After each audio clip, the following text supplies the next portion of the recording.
भगवान ने कहा जाता है कि एक शाश्वत अश्वत्थ वृक्ष है जिसकी जड़ें तो ऊपर की ओर हैं और शाखाएं नीचे की ओर तथा पत्तियां वैदिक स्तोत्र हैं। जो इस वृक्ष को जानता है वह वेदों का ज्ञाता है। इस वृक्ष की शाखाएं तथा नीचे फैली हुई ऊपर तथा नीचे फैली हुई हैं और प्रकृति के 3 गुणों द्वारा पोषित हैं। इसकी टहनियां इंद्रिय विषय हैं। इस वृक्ष की जड़ें नीचे की ओर भी जाती हैं जो मानव समाज के सकाम कर्मों से बंधी हुई हैं। इस वृक्ष के वास्तविक स्वरूप का अनुभव इस जगत में नहीं किया जा सकता। कोई भी नहीं समझ सकता कि इसका आदि कहाँ है, अंत कहाँ है और इसका आधार कहाँ है। लेकिन मनुष्य को चाहिए कि इस दृढ़ मूल वाले वृक्ष को विरक्ति के शस्त्र से काट गिराए। तत्पश्चात उसे ऐसे स्थान की खोज करनी चाहिए जहां जाकर लौटना ना पड़े और जहां उस श्री भगवान की शरण ग्रहण कर ली जाए, जिससे अनादिकाल से प्रत्येक वस्तु का सूत्रपात तथा विस्तार होता आया है, जो झूठी प्रतिष्ठा, मोह तथा कुसंगति से मुक्त है, जो शाश्वत तत्व को समझते हैं, जिन्होंने भौतिक काम को नष्ट कर दिया है, जो सुख तथा दुख के द्वंद्व से मुक्त हैं और जो मोह रहित होकर परम पुरुष के शरणागत होना जानते हैं, वे उस शाश्वत राज्य को प्राप्त होते हैं। वह मेरा परम धाम ना तो सूर्य ना चंद्रमा के द्वारा प्रकाशित होता है और ना अग्नि या बिजली से। जो लोग वहां पहुंच जाते हैं वे इस भौतिक जगत में फिर से लौटकर नहीं आते। इस बद्ध जगत में सारे जीव मेरे शाश्वत अंश हैं। बद्ध जीवन के कारण वे 6 इंद्रियों से घोर संघर्ष कर रहे हैं, जिनमें मन भी सम्मिलित है। इस संसार में जीव अपनी देहात्म बुद्धि को इस शरीर से एक शरीर से दूसरे में उसी तरह ले जाता है जिस तरह वायु सुगंधि को ले जाती है। इस प्रकार वह एक शरीर धारण करता है और फिर इसे त्याग कर दूसरा शरीर धारण करता है। इस प्रकार दूसरा स्थूल शरीर धारण करके जीव विशेष प्रकार का कान, आंख, जीभ, नाक तथा स्पर्श इंद्रिय अर्थात त्वचा प्राप्त करता है, जो मन के चारों ओर संपुंजित है। इस प्रकार वह इंद्रिय विषयों के एक विशिष्ट समुच्चय का भोग करता है। मूर्ख ना तो समझ पाते हैं कि जीव किस प्रकार अपना शरीर त्याग करता है, ना ही वह यह समझ पाते हैं कि प्रकृति के गुणों के अधीन वह किस तरह के शरीर का भोग करता है। लेकिन जिसकी आंखें ज्ञान में प्रशिक्षित होती हैं वह यह सब देख सकता है। आत्म साक्षात्कार को प्राप्त प्रयत्नशील योगी जन यह सब स्पष्ट रूप से देख सकते हैं, लेकिन जिनके मन विकसित नहीं हैं और जो आत्म साक्षात्कार को प्राप्त नहीं हैं, वे प्रयत्न करके भी यह नहीं देख पाते कि क्या हो रहा है। सूर्य का तेज जो सारे विश्व के अंधकार को दूर करता है, मुझसे ही निकलता है। चंद्रमा तथा अग्नि के तेज भी मुझसे उत्पन्न है। मैं प्रत्येक लोक में प्रवेश करता हूं और मेरी शक्ति से सारे लोग अपनी कक्षा में स्थित रहते हैं। मैं चंद्रमा बनकर समस्त वनस्पतियों को जीवन रस प्रदान करता हूं। मैं समस्त जीवों के शरीरों में पाचन अग्नि वैश्वानर हूं और मैं श्वास प्रश्वास अर्थात प्राण वायु में रहकर 4 प्रकार के अन्नों को पचाता हूं। मैं प्रत्येक जीव के हृदय में आसीन हूं और मुझसे ही स्मृति, ज्ञान तथा विस्मृति होती है। मैं ही वेदों के द्वारा जानने योग्य हूं। निसंदेह मैं वेदांत का संकलन करता तथा समस्त वेदों का जानने वाला हूं। जीव 2 प्रकार के हैं, च्युत तथा अच्युत।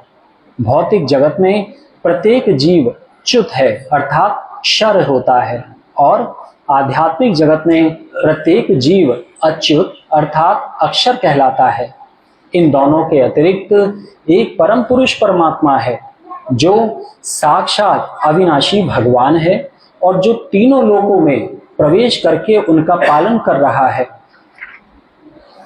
चूंकि मैं क्षर तथा अक्षर दोनों के परे हूं और चूंकि मैं सर्वश्रेष्ठ हूं, अतएव मैं इस जगत में तथा वेदों में परम पुरुष के रूप में विख्यात हूं।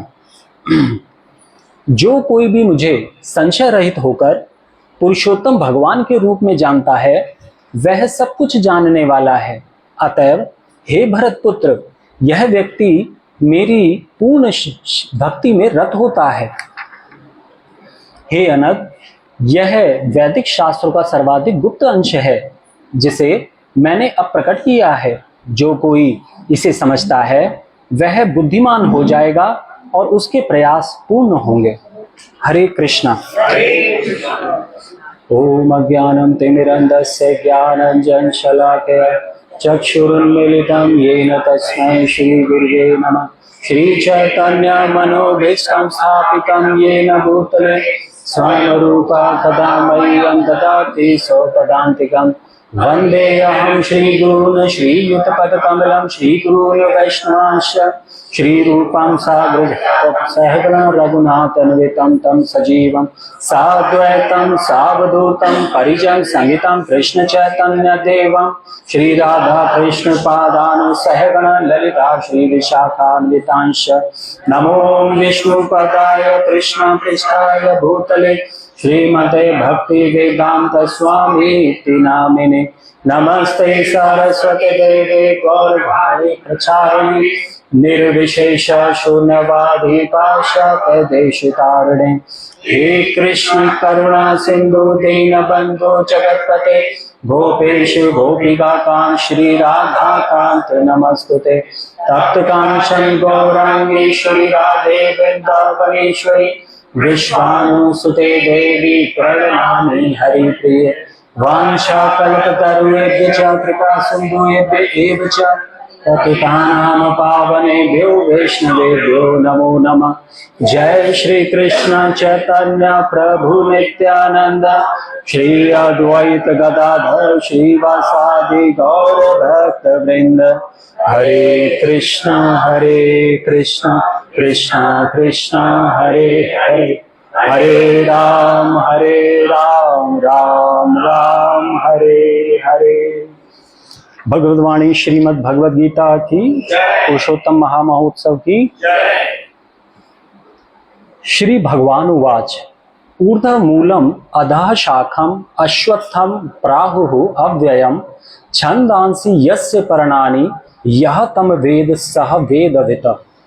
इसका अनुवाद है, श्री भगवान ने कहा जाता है कि एक शाश्वत अश्वत्थ वृक्ष है जिसकी जड़ें तो ऊपर की ओर हैं और शाखाएं नीचे की ओर तथा पत्तियां वैदिक स्तोत्र हैं। जो इस वृक्ष को जानता है वह वेदों का ज्ञाता है। इसका तात्पर्य जगद्गुरु शील प्रभुपाद की जय। भक्ति योग की महत्ता की विवेचना के बाद यह पूछा जा सकता है, वेदों का क्या प्रयोजन है। इस अध्याय में बताया गया है कि वैदिक अध्ययन का प्रयोजन श्री कृष्ण को समझना है। अतएव जो कृष्ण भावना भावित हैं, जो भक्ति में रत हैं, वह वेदों को पहले से जानता है। इस भौतिक जगत के बंधन की तुलना अश्वत्थ के वृक्ष से की गई है। जो व्यक्ति सकाम कर्मों में लगा है उसके लिए इस वृक्ष का कोई अंत नहीं है। वह एक शाखा से दूसरी में और दूसरी से तीसरी में घूमता रहता है। इस जगत रूपी वृक्ष का कोई अंत नहीं है और जो इस वृक्ष में आसक्त है उसकी मुक्ति की कोई संभावना नहीं है। वैदिक स्तोत्र जो आत्म उन्नति के लिए है, वे ही इस वृक्ष के पत्ते हैं। इस वृक्ष की जड़ें ऊपर की ओर बढ़ती हैं क्योंकि वे इस ब्रह्मांड के सर्वोच्च लोक से प्रारंभ होती हैं जहां पर ब्रह्मा स्थित है। यदि कोई इस मोह रूपी अविनाशी वृक्ष को समझ लेता है तो वह इससे बाहर निकल सकता है।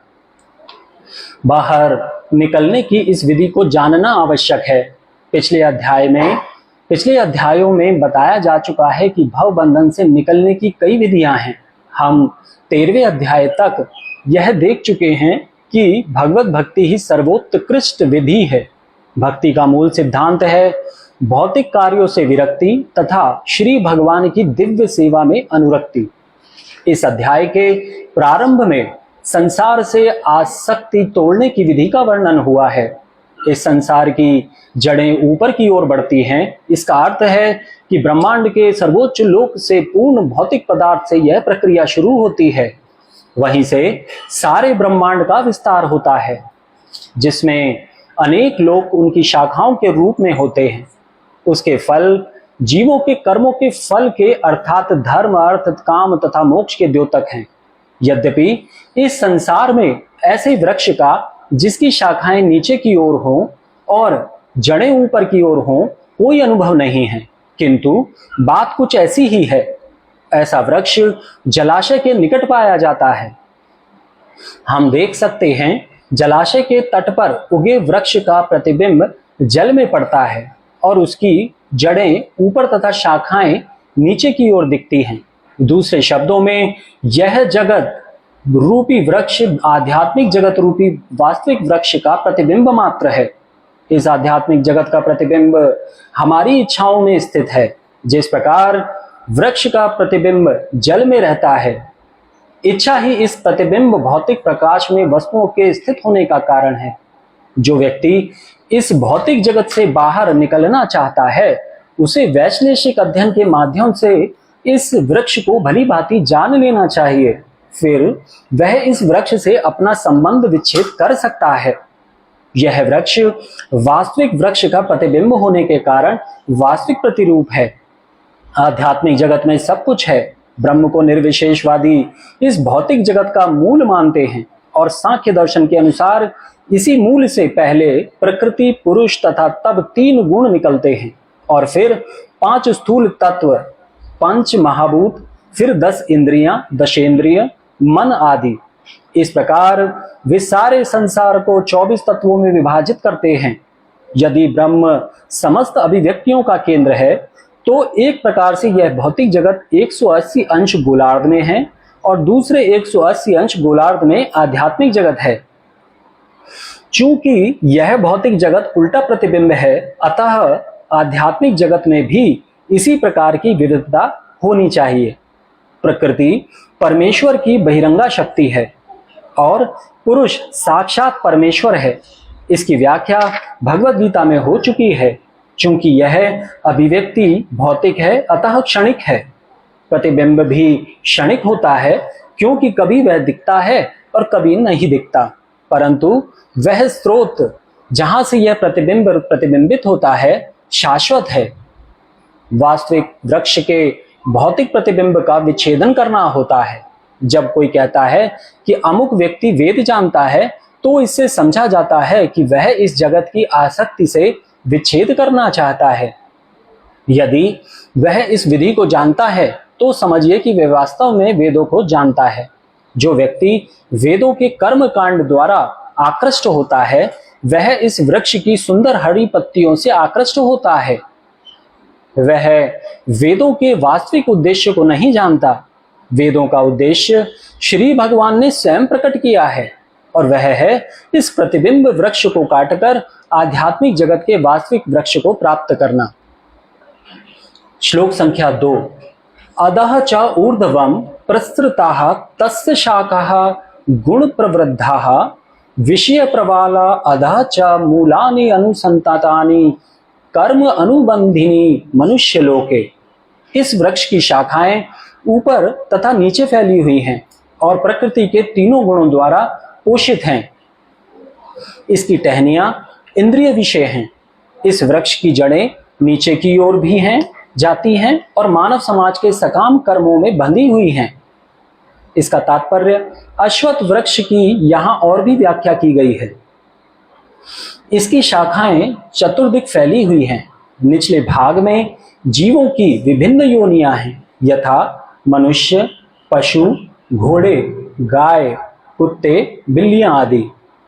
ये सभी वृक्ष की शाखाओं के निचले भाग में स्थित हैं, लेकिन ऊपरी भाग में जीवों की उच्च योनियां हैं। यदा, देव, गंधर्व तथा अन्य बहुत सी उच्चतर योनियां हैं। जिस प्रकार सामान्य वृक्ष का पोषण जल से होता है, उसी प्रकार यह वृक्ष प्रकृति के तीनों गुणों द्वारा पोषित है। कभी कभी हम देखते हैं कि जलाभाव से कोई कोई भूखंड वीरान हो जाता है तो कोई खंड लहलहाता है। इसी प्रकार जहां प्रकृति के किन्हीं विशेष गुणों का आनुपातिक आधिक्य होता है, वहां उसी के अनुरूप जीवों की योनियां प्रकट होती हैं। वृक्ष की टहनियां इंद्रिय विषय हैं। विभिन्न गुणों के विकास से हम विभिन्न प्रकार की इंद्रियों का विकास करते हैं। इन इंद्रियों के द्वारा हम विभिन्न इंद्रिय विषयों का भोग करते हैं। शाखाओं के सिरे इंद्रियां हैं, यथा कान, नाक, आंख आदि, जो विभिन्न इंद्रिय विषयों के भोग में आ सकते हैं। टहनियां शब्द, रूप, स्पर्श आदि इंद्रिय विषय हैं। सहायक जड़ें राग तथा द्वेष हैं, जो विभिन्न प्रकार के कष्ट तथा इंद्रिय भोग के विभिन्न रूप हैं। धर्म अधर्म की प्रवृत्तियां इन्हीं गौड़ जड़ों से उत्पन्न हुई मानी जाती हैं, जो चारों दिशाओं में फैली हैं। वास्तविक जड़ तो ब्रह्मलोक में है, किंतु अन्य जड़ें मृत्युलोक में हैं। जब मनुष्य उच्च लोकों में पुण्य कर्मों का फल भोग चुकता है, तो वह इस धरा पर उतरता है और उन्नति के लिए सकाम कर्मों का नवीनीकरण करता है। यह मनुष्य लोक कर्म क्षेत्र माना जाता है। हरे कृष्ण। तो ये जो आज हम 15 अध्याय का आज आरंभ कर रहे हैं, पुरुषोत्तम योग, तो जैसा कि इसका अध्याय का शीर्षक है पुरुषोत्तम योग, मतलब भगवान पुरुषोत्तम कौन है? भगवान जगन्नाथ, भगवान श्री कृष्ण से जुड़ना, उनसे योग करना। तो इससे पहले जो अध्याय है 12, 13, 14, 12 में भगवान किसके बारे में बताते हैं? अर्जुन पूछता है कि जो अव्यक्त रूप की को मानते हैं, जो आपका निराकार रूप मानते हैं और जो साकार रूप मानते हैं, उसमें कौन बेहतर है?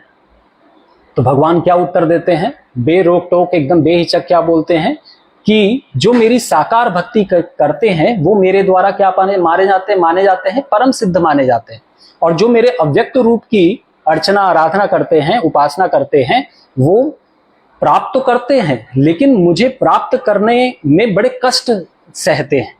वो हमेशा पतन होने का उनका कारण बना रहता है। तो भगवान फिर अब ये जो धीरे धीरे आगे बढ़ते हैं 12, 13, 14 अध्याय में, फिर भगवान बताते हैं क्षेत्र और क्षेत्रज्ञ के बारे में बताते हैं कि क्षेत्र क्या है, क्षेत्रज्ञ क्या है।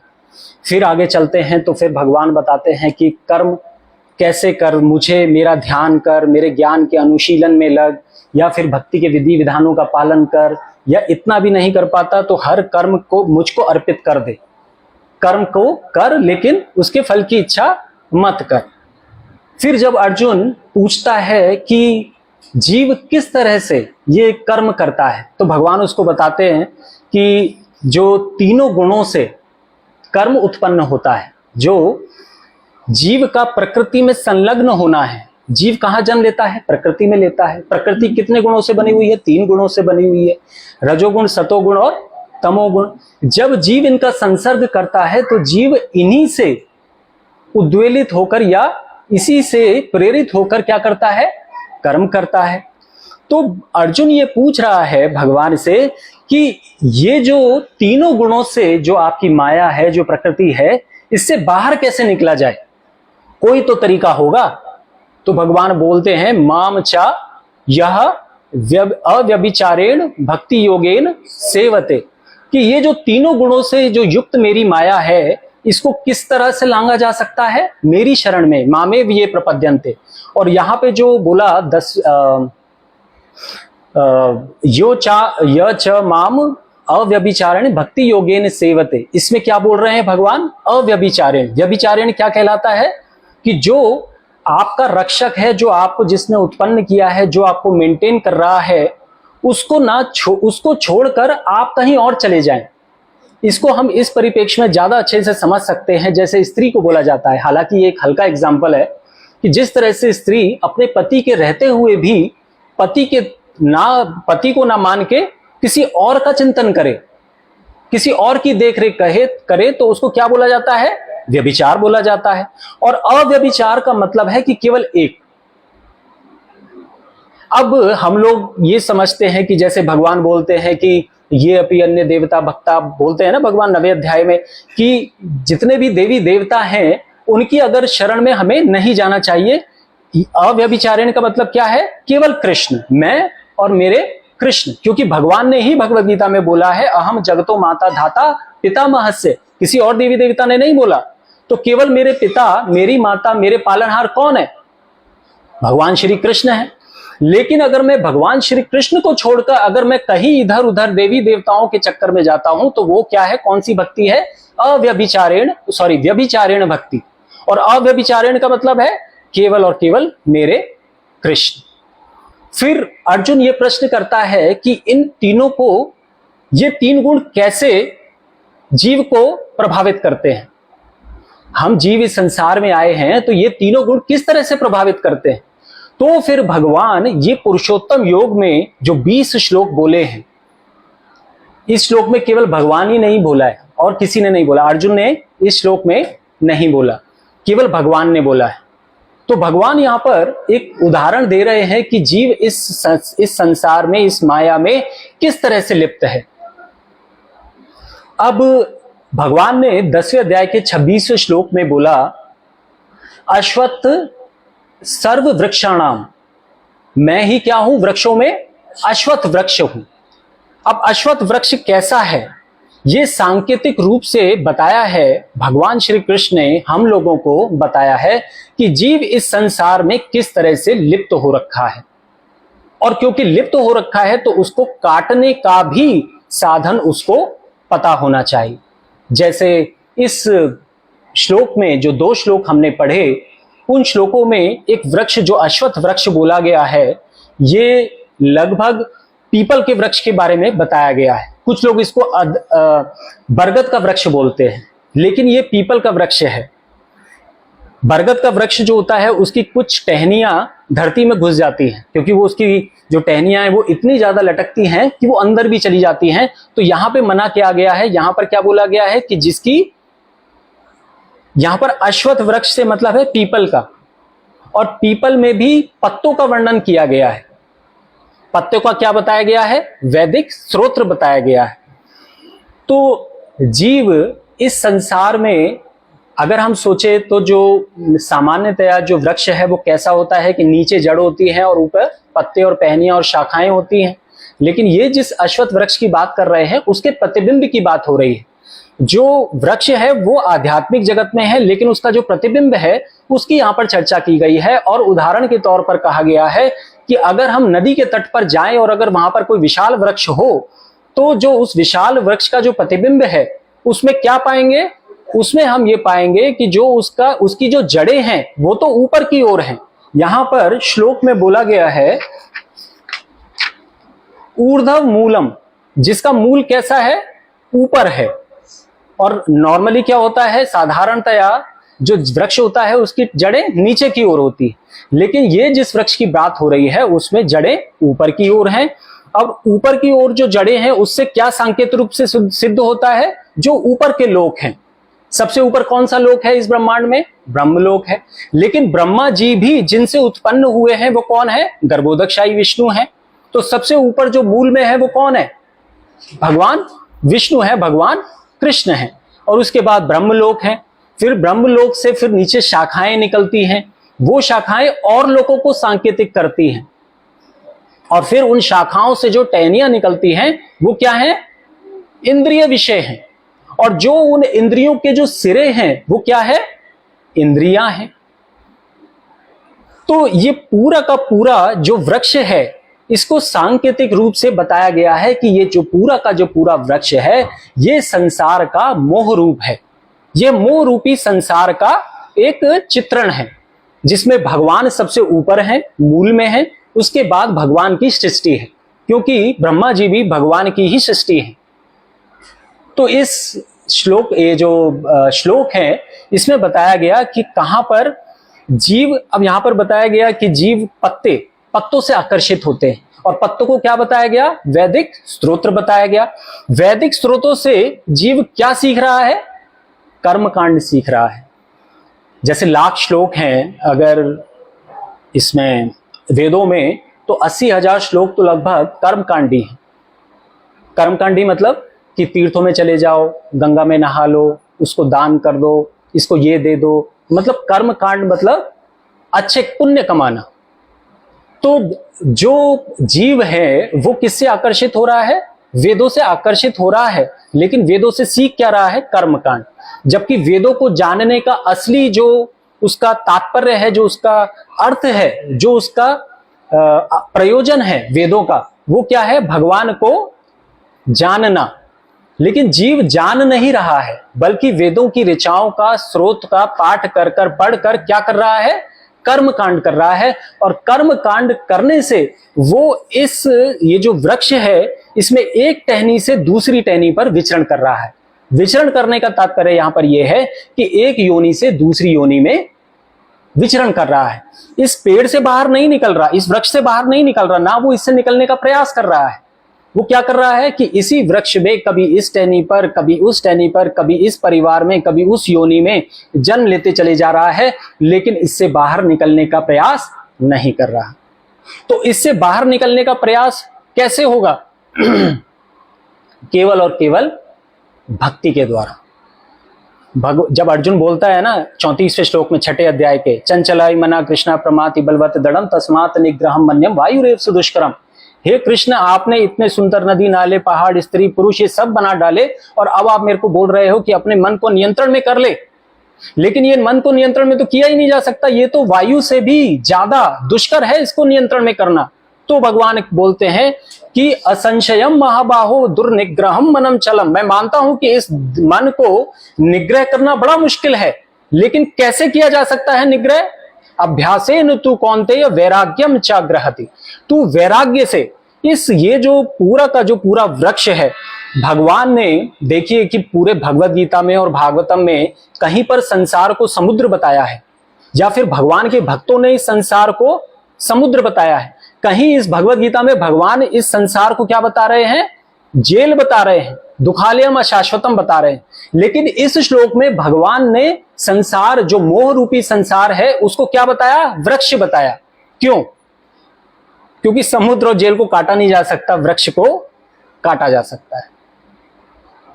तो कैसे कटेगा? भगवान के ध्यान से, भगवान के ज्ञान का अनुशीलन करके, भगवान के भक्ति विधानों का पालन करके, भगवान के नाम का जप करके, कई सारी ऐसी जो विधियां हैं भगवान ने, भगवान का स्मरण करके, अव्यभिचारेण भक्ति करके, कई सारे भगवान ने, और कुछ नहीं तो यत करोषि यदश्नासी यज्जुषि ददामि यत् तपस्यसि कौन्ते तत्कुरुष मदर्पणः। जो भी तू कुछ दान करता है, तपस्या करता है, खाता है, जो भी तू कुछ करता है, वो तू कुछ सब कुछ मेरे परायण होकर कर। तो भगवान ने इस वृक्ष को वैराग्य के द्वारा, और जब वैराग्य ही नहीं, कहानी केवल वैराग्य तक नहीं रुकी है, भगवान के प्रति प्रेम भी। वैराग्य तो जब व्यक्ति कोई अपना चला जाता है तो उसको वैराग्य हो जाता है। जब कोई अपना चला जाता है या अपनी वस्तु चली जाती है, कोई प्यारी वस्तु चली जाती है, तो क्या होता है? वैराग्य उत्पन्न होता है। लेकिन वैराग्य से कुछ होने वाला नहीं है, वैराग्य तो हो जाता है व्यक्ति को, लेकिन भगवान के भक्ति की बात की गई है, भगवान के प्रति प्रेममयी भावना उत्पन्न होनी चाहिए। जब तक जीव के अंदर वैराग्य और साथ के साथ भगवान, और ये इसे इस तरह से समझा जा सकता है कि जब जीव के अंदर भगवान के प्रति प्रेम की भावना उत्पन्न होने लग जाती है, तो उसी समय संसार के प्रति वैराग्य की भावना अपने आप उत्पन्न हो जाती है। तो इस मोह रूपी, ये जो संसार का मोह रूपी वृक्ष है, तो इसको काटने के लिए वेदों की ऋचाएं हैं, शास्त्रों और स्मृति, महाभारत, शास्त्र जो हमें बोले गए हैं, भागवतम और जो पुराण हैं, उनका केवल एक ही प्रयोजन है कि येन केन प्रकरेण जीव इस संसार में रहते हुए, अपने कर्तव्यों का निर्वहन करते हुए क्या करे? जीव अपने प्रयासों द्वारा भगवान के प्रति प्रेम उत्पन्न करे, और उसी के द्वारा इस मोह रूपी, ये जो मोह संसार रूपी वृक्ष है, इसको काटा जा सकता है। हरे कृष्णा। हरे कृष्णा।